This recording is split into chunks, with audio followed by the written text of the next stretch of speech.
BBA, BCA, BCom computer కోర్సులో 100% placement లభించే ఏకైక డిగ్రీ కాలేజ్ కూకట్పల్లిలోని I3 డిగ్రీ కాలేజ్ 8367215215. చంద్రబాబు గారు కానీ మేము కానీ మేము అనుకుంది ఏంటంటే ఎక్కడా కూడా అధికారాన్ని దుర్వినియోగం చేయకండి.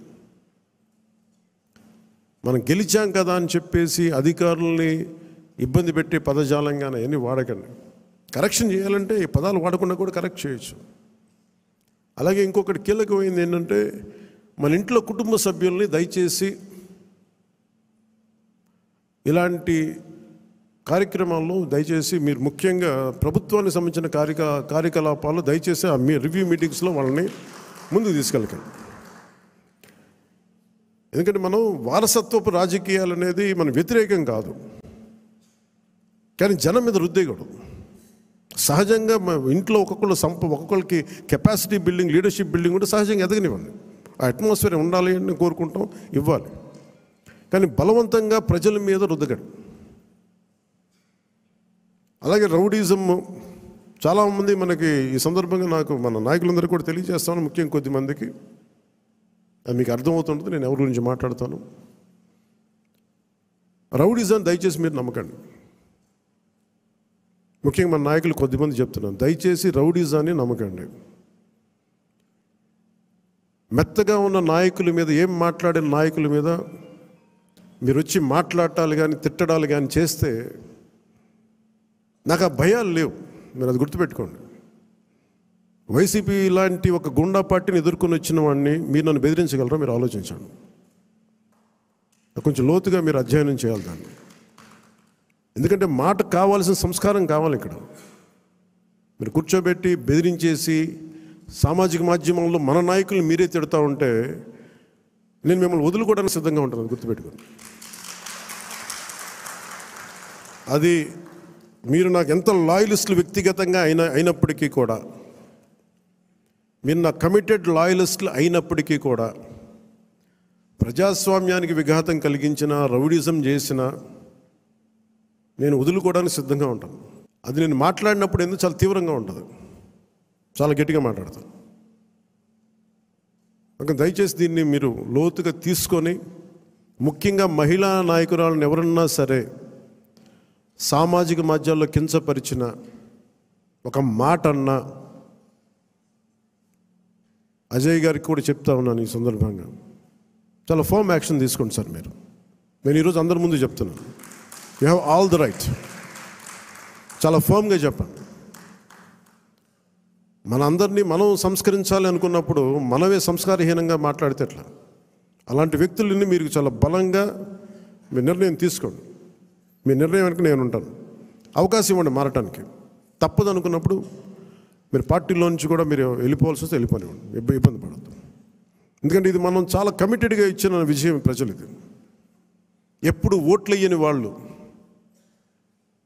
ఎప్పుడు ఓట్లు వేయని వాళ్ళు ఎక్కడో అమెరికాలోనూ దుబాయ్లోనూ వలస కార్మికులుగా జీవితాలు వెళ్ళిపోయి ఒక 40,000 ఎప్పుడో వస్తే చాలా ఇంటికి పంపించుకునే వాళ్ళు కూడా 50, 60, 1.5 లక్ష రూపాయలు ఖర్చు పెట్టుకొని, వాళ్ళు పెద్ద డాక్టర్లు కాదు, ఐటీ ఉద్యోగాలు కాదు, చిన్న సూపర్వైజర్లు, రవాణాలో పనిచేసే కార్మికులు, డ్రైవర్లు, వాళ్ళు వచ్చి 40, 70 వేలు ఖర్చు పెట్టి మరి ఓట్లేసి వెళ్ళారు ఇక్కడికి. దయచేసి ఇవి చాలా బలంగా మీరు గుర్తించాలి.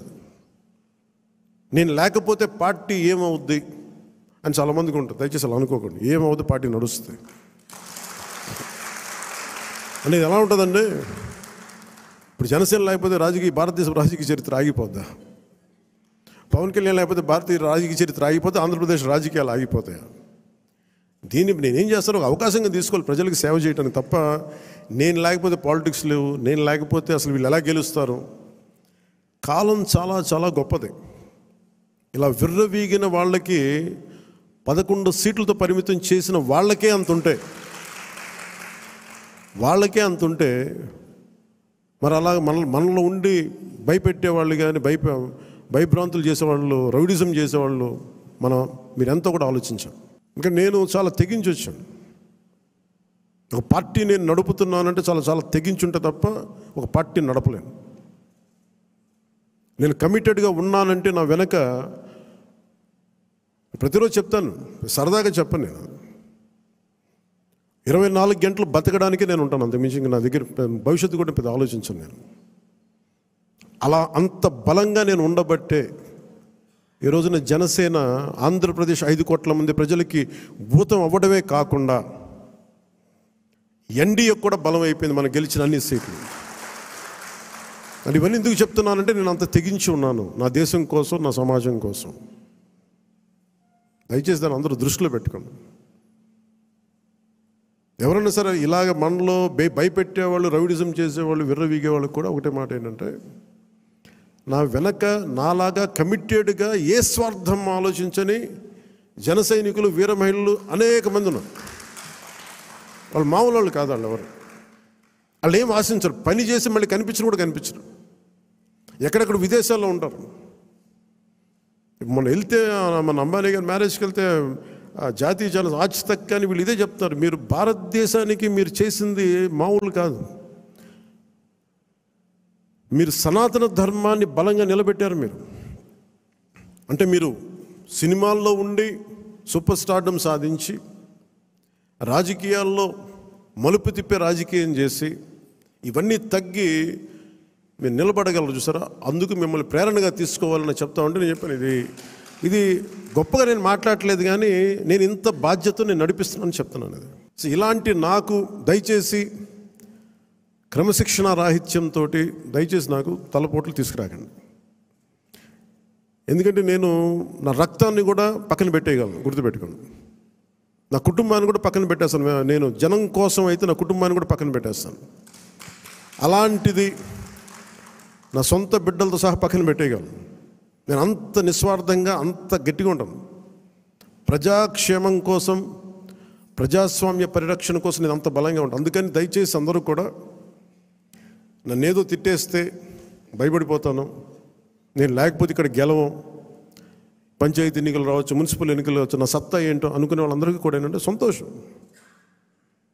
నేను అక్కడ దెబ్బతింటానికి సిద్ధంగా ఉంటాను తప్ప కాంప్రమైజ్ అవ్వడానికి నేను సిద్ధంగా ఉన్నాను.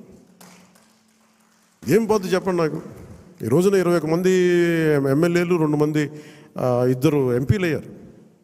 ఇవన్నీ గెలవకపోతే ఏమన్నా అయిపోతాం. ఫలితాలు ఇంకొకలా వచ్చింటే ఇలాగ ఉండేవాడిని, ఏం మారేది కాదు. అందుకని దీన్ని దయచేసి అందరూ పెద్ద మనసుతో అర్థం చేసుకోండి.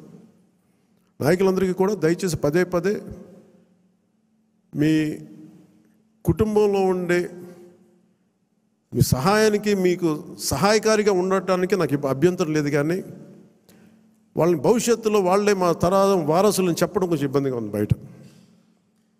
ఎందుకంటే అలాంటప్పుడు నేను కూడా నా పిల్లలు ప్రమోట్ చేస్తూ కూర్చుంటే ఇంకా దీనికి కొత్తదనం ఎక్కడి నుంచి వస్తుంది చెప్పండి. ఇబ్బందిగా ఉంటుంది. అది సహజంగా మీ బిడ్డల్లో మీరు ఎదగాలని కోరుకుంటారు. వాళ్ళు రాజకీయాలు వస్తే నాకేం ఇబ్బంది లేదు. We're not against legacy, but let it happen in organic way, సహజ క్రమంలో జరగనివ్వండి. అందుకని ఇలాంటి ప్రతి చోట ఇవి కొన్ని వినిపిస్తూ ఉన్నాయి. ఇది అందరి ముందు చెప్తే ఇది అందరూ మనం ఒకసారి ఒక లోపలికి ఆత్మపరిశీలన చేసుకోండి. అందరూ సహజ క్రమంలో వస్తే నాకు ఇబ్బంది లేదు, కానీ దాన్ని దయచేసి ప్రజల మీద రుద్దకండి. అదొకటి నా విన్నపం అందరికీ. సుమన్ టీవీలో మీ పర్సనల్ అండ్ బిజినెస్ ప్రమోషన్స్ కోసం కింది నెంబర్కి కాంటాక్ట్ చేయండి.